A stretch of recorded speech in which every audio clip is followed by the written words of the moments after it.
One. We're off. Hello. Hello. Good morning, afternoon, evening. Whatever time it is. Still don't know. Whatever time you're listening to this. Welcome to, well, I'm going to say rant and ramble. We're not going for a ramble today, are we? Oh, it's really bad. You shouldn't have admitted that. You should open the door and just sound like we're outside. Sound like we're outside. Well, all I'll say, Josie, is like somebody in this room did say he was quite happy to go outside with his waterproofs on. Oh, it's pissing it down. It is raining really hard at the To be moment. fair, if I'd known, I would have brought my waterproofs. Yeah. But I didn't know. I think then though we'd have just got like the microphones would have just picked up the pitter patter of raindrops and like the swish of like waterproof fabric, so it probably wouldn't have worked anyway. Let's try anyway. Yeah, so we're just going to sit in my front room and do just have a rant. I think. Should have done yoga with how big these mats are at the same time. If you want, I can get the yoga mats out and we'll do some yoga. I'm going to say we've possibly got stuff to talk about. We've not got loads. We had a question from Briege about savoury snacks. Yeah. And I think that's about it. Yeah, so I thought we'd just kind of change it into how to eat around training. Yeah. And then a little bit on snacks as well. Very much a Josie topic, not something I know loads about. More so, we'll do different like types of training and why it's important. Yeah. First question, should you train fasted? Oh, don't put me on the spot like that. I'm going to say the answer is probably no. But a lot of people do it. I'm going to say a lot of people do it for weight loss reasons, or they think that they're doing it for weight loss reasons. I'm going to show my ignorance at this stage. I personally don't pay much attention to how much I've eaten before or after training. I'm going to put it that way. So whether you're going like fasting, it's that classic idea of I get up first thing in the morning and I go for a walk or I go for a run, and then I have my breakfast when I come back in. I tend to do that. Yeah. Tell me why I'm wrong. It is gender dependable. It is really gender really? dependable. Okay. Men can normally get away with it more because their metabolisms are slower. So you've got fuel from the night before. Yeah. Whereas women have more hormones, so normally that affects them. So That's interesting. I didn't realise that. It can really depend on like your intensity of your training. So I worked with a client with, especially when I was doing my uni course for my case study, she had REDS, so it means you've lost your period, and still she was training like really intense. But then we cut down her intensity of training just to get her hormones back on, and she had to eat every time she did something. So even if she was going for a walk with her dog, she had to eat as if she was going to train like for a session. Yeah. Every time she got back in from her walk, she would eat. Every time she was going like on a, for an actual run or anything, she had to eat. So it's like, rather than, for me, if I'm taking Ruby out first thing in the morning, I kind of just get up and take her out and then come back and have something. Yep. But if you are somebody that has lost your period or trying to conceive, things like that, you need to be having something around that because your body has been in a fasted state. And especially for women, like it's so much stress on our bodies. So I'd also say if you're on your cycle, it's dependable as well. But in terms of actually training, I think for everybody, everybody should eat it before. Yeah, well, because I'm going to say that because that's interesting, because when I'm talking about going for like a morning run, generally if I'm doing morning activity, shall we say, it's generally speaking will be low intensity anyway. It's very, very rare that I'd be doing, like if I'm doing sprint interval training or something, thinking back to when I used to do that, some time ago now, that would generally be done like after I got in from work. So I'd have had lunch, I'd have possibly actually just like naturally had a snack anyway before I go out and do my sprint intervals. I would have done them before I'd had my tea, but usually I would have had fuel in the system, but I'm not doing it consciously at that stage. But like I say, if I'm going out for the morning, say like for a Saturday morning easy run, it may well be that I wouldn't eat as part of that process. Just because I'd basically end up with tummy ache or something like that. Yeah, I think training your gut is massively important. So I'm one of those people who I could have a full banana and bagel. I thought you were going to say full English. Full English breakfast, imagine. Literally 10 minutes before I go for a run. Yeah. So I could eat that and like literally go out the door and not have any stomach issues. But that has took me years to train. Yeah. Like I started 2 hours before, then an hour and a half, then like literally breaking it down. Whereas now I could like eat something and go straight for a run. Don't get us wrong, it has to be the same food. I can't then like have a different breakfast and then try to go for a run. It's something I've trained my body to get used to the GI carbs, like the low fiber type of carbs. Yeah. But yeah, any type of training, I would say still eat something on your stomach. More so, like I keep saying, you've been in a fasted state for so many hours. Your body works so hard when it's asleep, like trying to get all that recovery. Getting those hormones back in place and all of that. And your body doesn't know what time it is, so there's no point pushing it back. Yes, I know that loads of people say when they have one thing that kickstarts their metabolism, so they're hungry for the rest of the day, but that's just a mindset. Like, it is so hard to fast. So you're gonna to be like, I'm pushing it back to 11 o'clock. You're trying so hard that whole morning not to go in the fridge. But what's the difference between you trying really hard there to having a snack before your workout and afterwards to then waiting like 5 hours till your lunch? It's 100%. It's the same type of mental challenge you have to do. So your body doesn't know what time it is. It's not going to work harder on burning the calories. You just have to be in the deficit. That's all that matters. If that is your goal for weight loss. So quick query on that one as well then, because this is something, and again, this is going back probably 10, 15 years for me when I was first doing this, because you get people who come in, train really hard, and then go and throw up like partway during the session. Okay. And the guy, or one of the guys who was coaching me, was basically saying, and so we call it peri-workout nutrition, that's the training, the nutrition around your workout.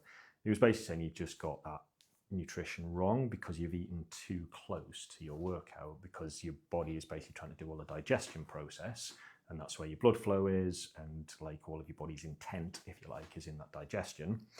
And then you're asking it to go and put all of that blood flow and energy and stuff into your muscles to go and run around, and your body says, but I'm trying to digest this food. It doesn't know what to do with it, so basically it just tries to get rid of it. So roughly what would you say is there like a time period which you shouldn't eat before? I know you've said 10 minutes with a bagel and a banana, but for me, I couldn't do that.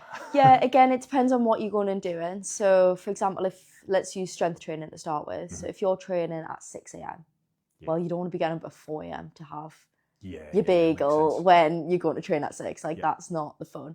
So say you're leaving the house at 6:15. I would be having either a carb drink, so you can get like maltose, so it's kind of like a carb drink where you just put a scoop in and it's like purely carbs. Quick and easy digest. They're not full of sugar. It literally is just glucose at the end of the day. It's what it is. Or having a really light snack like a saurine. Or a rice cake with banana on, or a banana itself. Have something like really light, which just kind of fills that gap essentially, or is easy to chew. For example, even bananas, when I've worked with dancers, is you're going to chew your banana 19 times before you actually swallow it. 19. And that's what gets your metabolism to really digest it really quick, because it's been anticipating the banana coming. So it's like easy to digest and it doesn't sit on your stomach. I think exactly 19 times. Yeah, it's going to be 19. I don't know why it was not 20. That was the case study. It was like 19 times. I was like, right, okay. Okay. It's just literally just chewing your jaw at that point. There's nothing left. But because I also think bananas a weird one because they're full of fibre. But it's something that everybody says to have before workout, which you're not supposed to. So that's why if you chew it more, it takes more of the sugar from it. You get that salivary amylase. Yeah, so that's why it's more better. Or don't have coffee. Please do not be having coffee if you train at 6 a.m.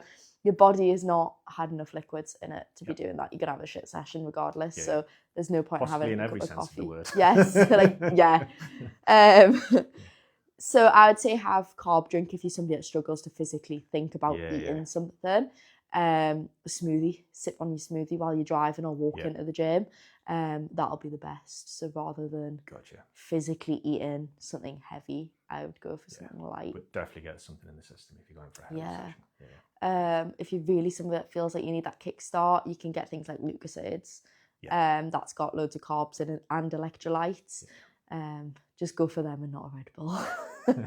You don't need that caffeine first thing. No. So what about if you're training later on? Because like I said, I've almost done this by default and not ever really thought about it too much. So my more intense training is usually then of an evening. So it'll be like, say, 6:30, 7 p.m, something like that, just because that's when I can fit it into my day. Would we say that if I've done like a proper breakfast, lunch and dinner, would that be a proper way to fuel up? Or is there a better way to look at that and say? If you're training at like 5, 6, I would say breakfast, lunch and snack. and then dinner afterwards. Yeah, yeah. I would just change my dinner to be something lighter if you can, because your body's in a stressed state, so it kind of doesn't want to have something heavy. Mainly focusing on protein and carbs for after your workout. Yep. Obviously, if it's really late when you get in, you might want to dial back on the carbs bit, because you don't want to have that. You don't need the energy. It's kind of pointless. Yeah, you're going to lie down for the next 8 hours. So Nothing on. That is not me saying like I'm somebody that says no carbs after 6 o'clock. That is not that. It's just more the pure energy side. If you can hack it, then go for it. As long as it doesn't affect your sleep. But I would focus on having a snack in that window. So, for example, if I've had my lunch at 12, see, I'm one of those who falls in the 4-5 o'clock bracket. So I'd have a snack about an hour before if I can. Obviously, if you're somebody that's like, well, I'm at work, I literally go straight to the gym.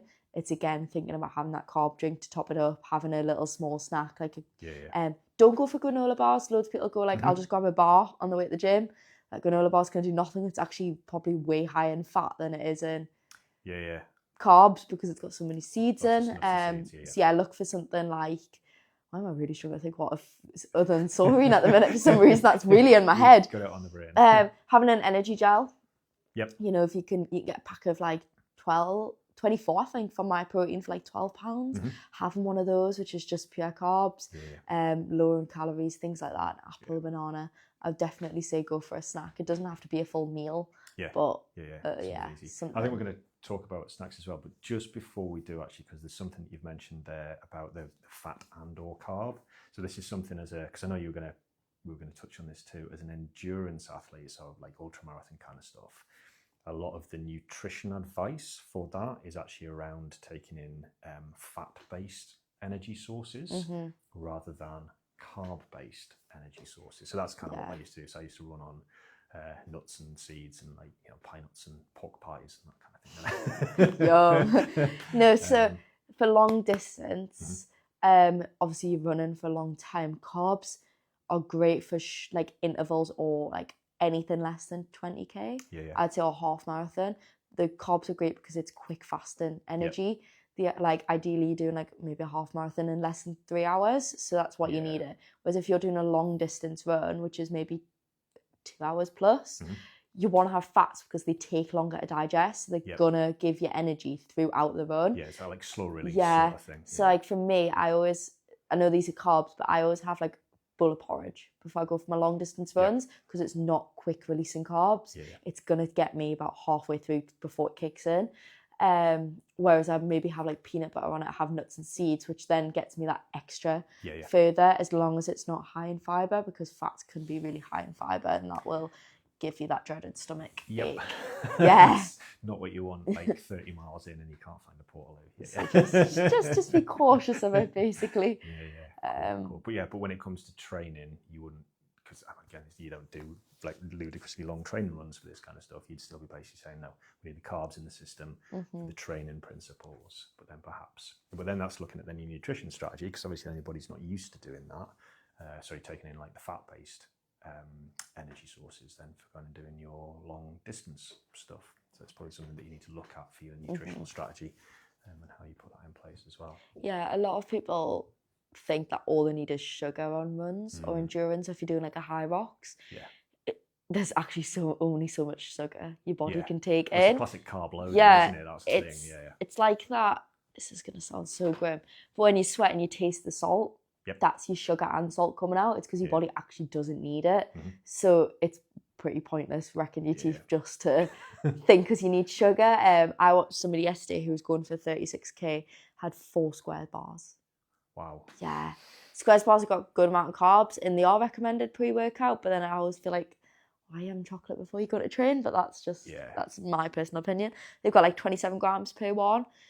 And I just feel like you can get much better carb values for that. But having 4 of those, I thought because it's got loads of sugar, it'll be really good to keep them going. That sugar will just spike your blood glucose and you will so crash. Like you will hit the wall, rather than keeping it lower and just something steady every few few miles. Yeah, 100%. Well, you could take, I suppose that's like why a lot of people take the gels and stuff like that, because then you just fire one of those in every X distance, don't you, just to kind of try to keep that stuff topped up. So yeah, there's lots to dig into here actually. I thought would be one of them, but as ever, it's because I know nothing about it and you can educate me, tell me what's going on. Should we talk about snacks? I don't know how long we've already rambled on for ages. Should we talk about what snacks? Because we've mentioned some snacks. Yeah, it's probably time to move on to snacks. Yeah. What's your favourite snacks? What is a just snack? generally? What is a snack? My favourite Because a snack for me is like, 700 calories. Well, I'm going to say if I had to answer what was my favourite snack, it would be something like, it'd be like Nutella wrap. But I know that's not that's not really the question. A packet of cheesy Wotsits. Yeah. That's not really what we're here to talk about. Don't have those very often. I think my go-to, I'm going to say for some of that energy spike and or feeling hungry or whatever, and sliced up apple and peanut butter. It's probably my go-to. It's just You have crunchy. What about you? You have smooth peanut butter, don't you? Yeah, it's got to be smooth. It's got to be peanut smooth. butter. It's got to be smooth peanut butter. Yeah. Does it? In fact, answer questions below. Do you eat crunchy peanut butter? Oh God, it's just go and spread it. Yeah. Well, if anybody ever answers that they eat crunchy peanut butter, like they can't be your friend anymore. Yeah. Sorry. I might put a video in of doing like all like my little things in the house that I love, like my type of peanut butter that I have. Okay. Seeds, like these are my 101 things. Yeah. I couldn't live without peanut butter. Gotta be, but it's got to be smooth. Yeah, I use the powdered one. I know people think Oh, that's so yeah. weird, but I love it. I think because you can make it as thick or as thin as you want, and that's just my go-to. Like some days I just want really runny peanut butter, and other days I want it like on top of my porridge thick. Yeah, that blew my mind that was a thing. Because I must admit, depending on which peanut butter you get, some of it's like just really, it's almost like water. Well, I hate when you get to the bottom of it, and it's just solid, and you just can't even get your spoon in. And you're like, that's why I like you just add water. But that's why you get really good grip strength by mixing it up all the time. That's why I've got really strong grip. Not from rock climbing at all, it's just from mixing my peanut butter. Who knows? Apple and peanut butter would be one of my go-tos. So hopefully that's going to answer one of Bridget's questions about. Well, it's not really savoury, but it's not sweet. Yeah, apple. I mean, it's got a bit of sugar in it, but there's a lot of fibre, fat, protein. So yeah. Protein in the peanut butter. If you're getting peanut butter, this is such a side topic. Try avoid palm oil peanut butters. Yeah. They are really not that good for you. Yeah.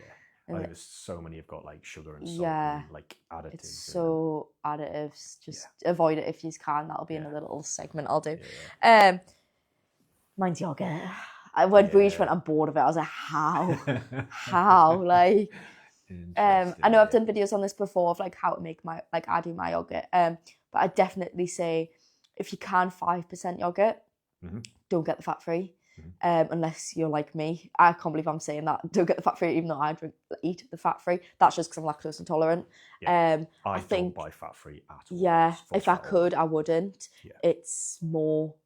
It's not always more processed. It's just it's got more vitamins than other ones. Like way better calcium, and you really don't need to have things that are fat free. And tends to be people end up being hungrier afterwards because they've not got the fat to keep them full. Yeah. So that's like exactly why I add more nuts and seeds into mine to actually add the fat in. Yeah. But if you are somebody that struggles with dairy, don't go for just the lactose-free options, like the Alpro lactose-free ones, because so many yogurts are like lactose-free or very minimal, and you can still hack it. It's like skim milk. I can drink skim milk because it's got like nearly 0% lactose in.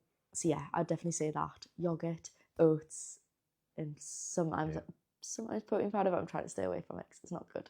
Yeah. Well, because I was going to say, so one of the things like if I'm doing dessert in inverted commas, yogurt, bit of protein powder, I'll maybe just do like a half a scoop if I am adding protein powder in. If I just feel like I haven't had enough protein during the day, I'll be like last thing at night sort of thing.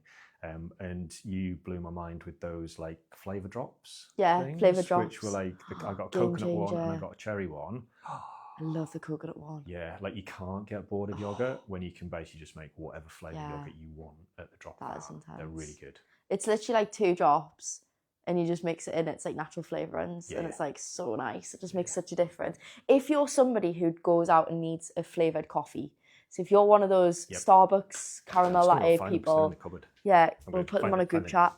Caramel latte type of person, forget that. Get your normal coffee and bring out the flavour drops. Because they will save you at least like what is it? Is it Costa's is like 200 calories Oh yeah, for it's caramel latte. ridiculous. It's even more. I think some of them are like 250, 300. Yeah. You can drop that to 50 calories. Yeah. And just have the flavour drops in. So We'll put a picture on.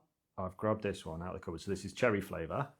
It's, I don't know when I got it. I'm going to say 6 months ago. It's probably still 2/3 full. I was going to say, mine lasts and they cost like forever. £5 or something. Yeah. Like that. They're dirt cheap. It's 0 calorie, 0 sugar. It tastes like cherries. Yeah. Which I'm going to say a lot of synthetic cherry stuff doesn't. I got a coconut one as well. Yeah, and that's the My Protein one. I'm sure other varieties. And if it is adding, I mean, it's literally the world's smallest drop. So when people are like sweetener scared, it's literally not. It's like tiniest bit. Plus, that's a whole different topic, sweeteners. Yeah. But yeah, I think they're definitely worth it. Yeah. I'm glad you bought them. Other savoury options. I know other savoury options I'd go to as snacks. Rice I cake. really like salami sticks, Do you? but like nice ones. Lidl do really nice. In fact, sorry, I'm going to go back in my cupboard. They really disturb me Let me go though. and find I feel them. like they stink. No. These ones are nice. He's actually gone in his cupboard. Hopefully, the microphone's still picking me up. There we go. Oh, right, okay. That's Like not, yeah. like proper, not like pepperami. Yeah, or that that's what I think kind of I was thing, picturing. because they just look. Yeah, these are genuinely. So these are Lidl's. We'll put a own. picture in. And they are air-dried cured pork salami, and it's literally just pork and then the curing agents. There's no weird stuff in them, and they are actually. I know you're veggie, otherwise I'd offer you one, but they are actually really, really nice. So salami sticks is one of my go-to, and the other one is probably just cheese. Yeah. I like cheese. Eat lean cheese. Again, if anybody's vegan or veggie or lactose.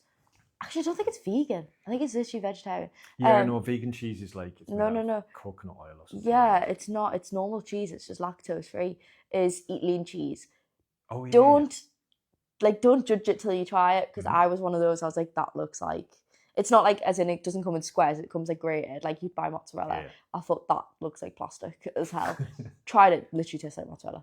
Made to the point where literally the other week we made enchiladas, and me and my mum were like, shit, whose is whose? Like, Really? I weren't sure. And I was like, one of us is going to get ill, one of us isn't. Like, whose is it here? Okay. Because the mozzarella looked so similar and similar, tasted so the same. So I'd recommend looking at your cheese options as well. Yep. Cottage cheese. Again, something I can't actually handle, but it is such a good option. Yeah. If anybody likes recipes like that, Sarah Davies, who is, if you know her from Dragon's Den, I'm a Potter fangirl, but Dragon's Den, she's obsessed with cottage cheese at the minute and keeps posting loads of different recipes, but add it into everything. You can 9 out of 10 times not taste it. Yeah. Like if you just add it into smoothies, your porridge bowls, your lunch, your wraps, like instead of putting like mayonnaise in, use cottage cheese. It's got so much protein in it. And again, don't get the reduced fat ones. You can get like the 10% ones. So you can get like the half ones. If you are on a calorie saving type of thing. They're so good. But also you can get flavoured ones.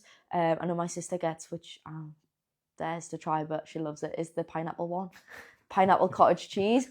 Loves it. I was hoping you weren't going to go there. She absolutely loves it, and she puts it on rice cakes and loves it. And she's like, it's a sweet, savoury snack. No, it's crossing the line. But I know she has that. I mean, I'm happy with pineapple on pizza. I'm going to hoist that particular flag and be like, yes, you can have pineapple on pizza, but pineapple and cottage cheese, just no. Sorry. I've genuinely never tried it, so I can't judge it. But yeah, no cottage cheese, and I think it's in fact, I need to go on that to my shopping list as well, because I've not bought any for ages. But the idea that like literally you can put it in everything, you can use it instead of mayonnaise, that kind of thing. It's a really, really good kind of substitute to chuck in for stuff. And if you're one of those that hates the texture, blend it. Yep. So many people don't blend it, and they're like, oh, it's clumpy or whatever. And I'm literally 2 seconds in a whisk, and it'll go completely smooth. I think you can get smooth ones, but. Or is it like the peanut butter variety? Yeah. It's like people just hate them clumps. And like it's like 50p from the supermarket. Yeah, it's gonna do nothing. Well, isn't it? Add it into your diet, and your kids as well if you do have kids, because the calcium content in it is so good. But yeah, we will send an individual video on that as well, because I think that would be really useful. Yep. Lush. Cool. I feel like that's my snacks. Yeah. But yeah, if anybody else wants to chuck any ideas for snacks, I think there's been a couple in the group chat already. But yeah, any other ideas for savoury snacks or sweet snacks, occasional sweet snacks, those kind of pre-workout sweet snacks, particularly if there's anything that go to, just let us know. But yeah, I think we're good. Awesome. Right. See you all next week. Goodbye.